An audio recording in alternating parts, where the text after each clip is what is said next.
ब्रह्मर्षि ऋषि दधीचि धर्मों की रक्षा के लिए खुद को बलिदान देकर उनका अस्थियां समर्पण कर दिया, और उस हड्डियों से बनाया गया था कुछ खतरनाक हथियार। बहुत से लोग यह बात जानते होंगे, जिसकी सहायता से धर्म की रक्षा के लिए सहारा दिया गया। पहले मुनि दधीचि के बारे में जानते हैं। दधीच वैदिक ऋषि थे। इनके जन्म के संबंध में अनेक कथाएं हैं। व्यास के मतानुसार ये अथर्व के पुत्र हैं। पुराणों में इनकी माता का नाम शांति मिलता है।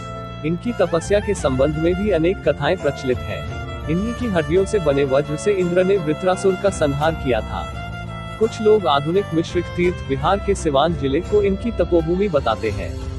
इनका प्राचीन नाम दध्यंश कहा जाता है। भारतीय इतिहास में कई दानी हुए हैं, किंतु मानव कल्याण के लिए अपनी अस्थियों का दान करने वाले मात्र महर्षि दधीचि ही थे। देवताओं के मुख से यह जानकर कि मात्र दधीचि की अस्थियों से निर्मित वज्र द्वारा ही असुरों का संहार किया जा सकता है, महर्षि दधीचि ने अपना शरीर त्याग कर अस्थियों का दान कर दिया। लेकिन उस हड्डी से कौन से सुपर शक्तिशाली हथियार बने? बहुत से लोग जानते हैं कि एक अग्नि वज्र ब्रह्मर्षि दधीचि की हड्डियों से बना था, जिसे भगवान इंद्र ने प्राप्ति किया था। माना जाता है कि कर्ण की तपस्या से प्रसन्न होकर राजा इंद्रदेव ने कर्ण को यह वज्र प्रदान किया, जिसे कर्ण ने अर्जुन को मारने के लिए संभाल कर रखा था। लेकिन कुरुक्षेत्र युद्ध में भगवान कृष्ण की योजना में कर्ण ने उस हथियार से भीम के महान पुत्र को मार डाला। उसके अलावा उसकी हड्डियों से 3 धनुष बनाया गया।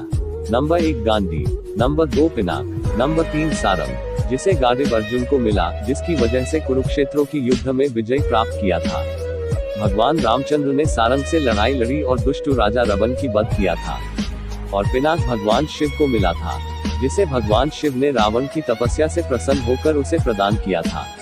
लेकिन रावण पिनाक का बोझ अधिक समय तक न उठा पाने के कारण जनकपुरी में छोड़ दी।